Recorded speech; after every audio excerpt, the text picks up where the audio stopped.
Europe ದೇಶದವರು ನಮಗೆಲ್ಲ ಗೊತ್ತಿದೆ. ಯುರೋಪ್ ದೇಶದವರು ಈಗಲೂ ಕೂಡ ಭಾರತ ದೇಶದ ಏನೂ ಇರಲಿಲ್ಲ, ಭಾರತ ದೇಶದ ನಾವೇ ಎಲ್ಲ ಕೊಟ್ಟಿದ್ದು ಈಗಲೂ ಕೂಡ ಅವ್ರು ಹೇಳ್ತಾರೆ. ಅವರಿಗೆ ಬ್ರಿಡ್ಜ್ ಮಾಡಕ್ಕೆ ಬರ್ತಿರ್ಲಿಲ್ಲ, ಅವರಿಗೆ ದೀಪ ಹಚ್ಚಕ್ಕೆ ಬರ್ತಿರ್ಲಿಲ್ಲ, ಅವರಿಗೆ ಮನಸ್ಸುಗಳ ಜೊತೆ ಸಹಬಾಳ್ವೆಯಾಗಿ ಬಾಳಕ್ಕೆ ಬರ್ತಿರ್ಲಿಲ್ಲ. ಅದನ್ನೆಲ್ಲ ಕಲಿಸಿದವ್ರು ನಾವು ಅಂತ ಬ್ರಿಟಿಷ್ ಅವರು ಬಂದು ಹೋದ್ಮ್ಯಾಗ ನಾವು ಶಾಣೆ ಆದ್ವಿ ಅಂತ ಅವ್ರು ಹೇಳ್ತಾರ.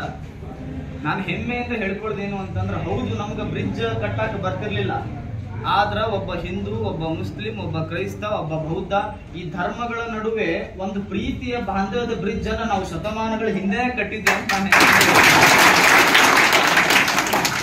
ಹೌದು ನಮಗೆ ದೀಪ ಹಚ್ಚಕ್ಕೆ ಬರ್ತಿರ್ಲಿಲ್ಲ, ಆದ್ರ ದೀಪ ಆರಿಸುವ ಕೆಲಸ ಎಲ್ಲಿವರೆಗೂ ಒಂದು ಧರ್ಮವನ್ನ ಬೈಕೊಂತ, ಒಂದು ಧರ್ಮವನ್ನ ಜಗಳ ಆಡ್ಕೊಂತ ಯಾವ್ದು ಕೂಡ ಮಾಡ್ದೇನೆ, ಒಂದು ಧರ್ಮಕ್ಕೆ ದೀಪ ಆರಿಸುವ ಕೆಲಸ ಮಾಡ್ದೇನೆ ಪ್ರತಿಯೊಂದು ಧರ್ಮದಲ್ಲೂ ದೀಪ ಹಚ್ಚುವ ಕೆಲಸ ನಾವು ಯಾವಾಗ್ಲೂ ಮಾಡಿದ್ವಿ ಅಂತ ನಾನು ಮೊನ್ನೆ ಪಾಠ ಮಾಡ್ಬೇಕಾದ್ರೆ ಟೀಚರ್ ಅವ್ರಿಗೆ ಹೇಳ್ಬೇಕಾದ್ರೆ ನನಗನ್ಸಿದ್ದು, ಎಷ್ಟೇ ಅವರೆಲ್ಲ ಅವ್ರಿಗೆ ಎಷ್ಟು ಆಶ್ಚರ್ಯ ಆಗ್ತದೆ ನೀವು ನಂಬೋದಿಲ್ಲ. ಯುರೋಪ್ ದೇಶಕ್ಕೆ ನೀವು ಹೋಗ್ರಿ, ಆ ಯುರೋಪ್ ದೇಶದವ್ರಿಗೆಲ್ಲ ಎಷ್ಟು ಆಶ್ಚರ್ಯ ಆಗ್ತೈತೆ ಅಂದ್ರೆ, ಅವ್ರ ಕಡೆ ಇರೋ ಜಗಳ ಏನು ಅಂತಂದ್ರೆ ನಾನ್ ಕರಿ ನಾನ್ ಬಿಡು ಅಲ್ಲ. ಈ ಲಡ್ಜಿ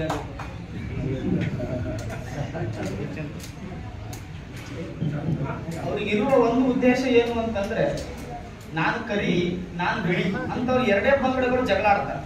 ಅವ್ರಿಗೆ ಆಶ್ಚರ್ಯ ಏನು ಅಂತಂದ್ರೆ, 70 ರಿಂದ 75 ಸಾವಿರ ಪಂಗಡಗಳು, ಸಾಕಷ್ಟು ಜಾತಿಗಳು ಇರುವ ಭಾರತ ದೇಶದಲ್ಲಿ ನೀವ್ ಹೆಂಗ ಅಷ್ಟು ಅದ್ಭುತವಾಗಿ ಬರೀ ಚಂದ ಬದುಕ್ತೀರಿ ಅಂದ್ರೆ, ನಾವು ಒಂದೇ ಬಹಳ ಒಂದು ಕಿಮ್ಮತ್ತಿನ ಮಾತು ಹೇಳಿದ, ನನ್ನ ಭಾರತ ದೇಶದಲ್ಲಿ ನಿಮ್ಮ ಹಂಗ ಕರಿ ಬಿಳಿ ಅಂತ ಜಗಳ ಆಡೋದಿಲ್ಲ. ನನ್ನ ಭಾರತ ದೇಶದಲ್ಲಿ ಒಂದು ಗುಡಿ ಉದ್ಘಾಟನೆ ಇತ್ತು ಅಂದ್ರೆ ಅವ್ರು ಬಂದು ಪಾಲ್ಗೊಳ್ತಾರ, ಒಂದು ಮಸೀದಿ ಉದ್ಘಾಟನೆ ಇತ್ತು ಅಂದ್ರೆ ನಾವು ಹೋಗಿ ಪಾಲ್ಗೊಳ್ತೀವಿ. ಈ ಪ್ರೀತಿ ವಿಶ್ವಾಸದಿಂದನೇ ಇವತ್ತು ಭಾರತ ವಿಶ್ವಗುರು ಆಗಿದೆ, ಬಿಟ್ರೆ ಬೇರೆ ಕಾರಣ ಇಲ್ಲ ಅಂತ ನಾನು ಹೆಮ್ಮೆಯಿಂದ ಹೇಳ್ಕೊಂತಿದ್ದೇವೆ. ಈ ಜಗತ್ತಿನೊಳಗೆ ಡಿವಿಜಿ ಅಂತ ಆಗಿ ಹೋಗ್ತಾರೆ. ಕರ್ನಾಟಕದಲ್ಲಿ ಎಷ್ಟು ಅದ್ಭುತ ಮಾತನ್ನ ಹೇಳ್ತಾನಂದ್ರೆ, ಬ್ರಾಹ್ಮಣನಾಗುವುದಕ್ಕಿಂತ ಮುಂಚೆ, ಲಿಂಗಾಯತನಾಗುವುದಕ್ಕಿಂತ ಮುಂಚೆ, ಕ್ರೈಸ್ತನಾಗುವುದಕ್ಕಿಂತ ಮುಂಚೆ, ಯಾವುದೋ ಧರ್ಮದ ಒಬ್ಬ ವ್ಯಕ್ತಿ ಆಗುವುದಕ್ಕಿಂತ ಮುಂಚೆ ಒಬ್ಬ ಮಾನವ ಮನುಷ್ಯನಿಂದ ಮನುಷ್ಯನಿಗೆ ಪ್ರೀತಿಯಿಂದ ಬಾಳ್ವೆ ಮಾಡುವ ಒಬ್ಬ ಸುಮ್ಮನೆ ಸಣ್ಣ ಮನುಷ್ಯನಾಗಿ ಬದುಕು, ನೀನು ದೊಡ್ಡವನಾಗಲಿಕ್ಕೆ ಸಾಧ್ಯ ಇದೆ ಅಂತ ಒಂದು ಕಿಮ್ಮತ್ತಿನ ಮಾತನ್ನ ಡಿ.ವಿ.ಜಿ ಅವರು ಹೇಳ್ತಾರೆ. ನಾವು ರಾತ್ರಿ प्रॉफिट सल्लल्लाहु अलैहि वसल्लम कुछ नहीं दे सकते। अल्लाह ताला ने उनको इंसान बनाया, ईशदूत बनाया, धरती पर आए, ईश्वरीय सिद्धांत मोक्ष मार्ग ने प्रस्तुत किया, सारे इंसानों को अल्लाह ने पहुंचाया। अपना काम कर दुनिया से उनके कब्र पर जाकर मांगना है, ये दीन इस्लाम। तो फरमाया ये जो मस्जिदें हैं ये अल्लाह रब्बुल इज्जत के लिए, इसमें रब्बुल इज्जत किसी बात को मोहम्मद सल्लल्लाहु अलैहि वसल्लम मानवता की बात, इंसानियत की बात, विधवाओं के साथ अच्छे ताल्लुकात, ऑर्फन्स के साथ अच्छे ताल्लुकात, गुरबा मसाकीन, यतीम, लाचार, मजबूर, मुस्तहक़ीन का छाव किया। लेकिन लोगों ने मक्का को निकाल दिया। क्यों निकाल दिया? इसलिए हम मिलजुल करके रहना पसंद नहीं, जिनको गरीब दुखिया की मदद करना नहीं था, जालिम को जालिम कहना ये बहुत बड़ा है। आप जब जालिम को जालिम कहेंगे और मजलूम के आंसू पोंछेंगे तो आपको लोग बुरा कहना चाहेंगे, जैसा आज हिंदुस्तान में हो रहा है। प्रॉफिट मोहम्मद सल्लल्लाहु अलैहि वसल्लम से बेहतर इस दुनिया में न कोई पैदा हुआ, न है, न काम तक होगा। हमारे के रबों की दुनिया में ईमान था।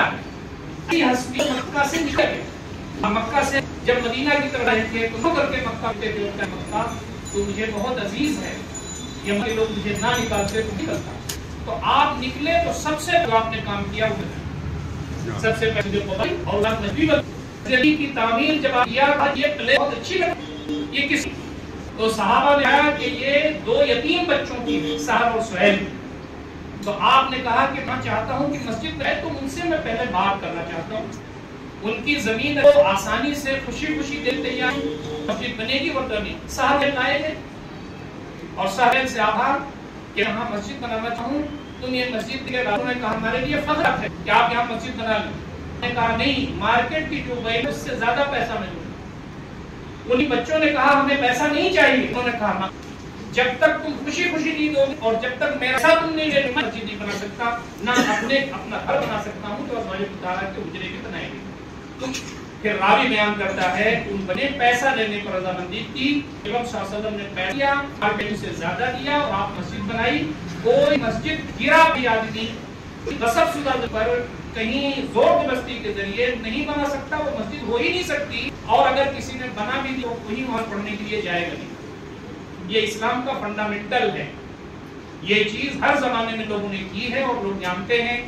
आज मसाजिद के खिलाफ एक पूरे हिंदुस्तान में गोया कि एक आ गया है। आप देख रहे हैं, हम जो दिल्ली में रहते हैं, जिस मस्जिद का केस कोर्ट में चल रहा है, उसको रातों रात ईडी ने गिरा दिया और न जाने क्या क्या हो रहा है। हमारे भाई ने बहुत अच्छी बात कही है कि हिंदुस्तान में हर काम लेकर के सारे वो काम पॉलिटिक्स की और पॉलिटिकल पॉइंट ऑफ व्यू से कर रहे हैं। मैं ये बात आपसे कहूँ कि इस हिंदुस्तान को, इंडिया को धार्मिक लोग ही बचा सकें और इस टाइप बचा सकते हैं जिस वक्त नजर आ रहे हैं इंशाअल्लाह। ये चीज हम हिंदुस्तान की बढ़ा चाहते हैं। पिछले 75 ईयर्स से जमात इस्लामी यही काम कर रही है, सलामत काम। हिंदू भाइयों से, सिख भाइयों से, ईसाइयों से, जैन मत वालों, सिख मत वालों से, अपने मजहब पे, अपने धर्म पर चलिए, लेकिन हम प्यार, मोहब्बत, सहयोग, एक दूसरे का कॉपरेशन, इंसानियत की बुनियाद पे यहाँ रह के ऐसा वातावरण बढ़े, एक दूसरे को समझा जाए, एक दूसरे के साथ मिलजुल के रहे। हमारे तो आखिर सारे ही लोगों ने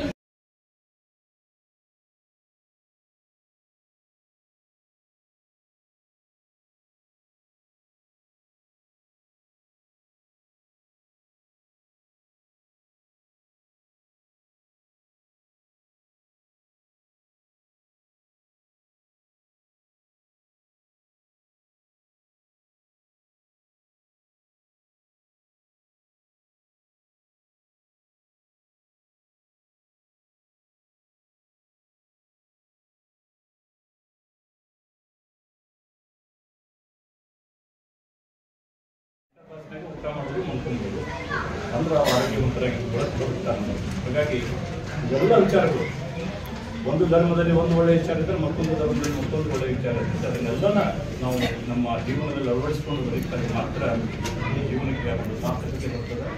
ನಾವು ಮಾನವರಾಗಿ ಹುಟ್ಟಿದ್ದಕ್ಕೂ ಒಂದು ಸಾರ್ಥಕ ಬದುಕಲಿಕ್ಕೆ ಸಾಧ್ಯ ಆಗ್ತದೆ ಅನ್ನೋ ಮಾತನ್ನು ಹೇಳಿ,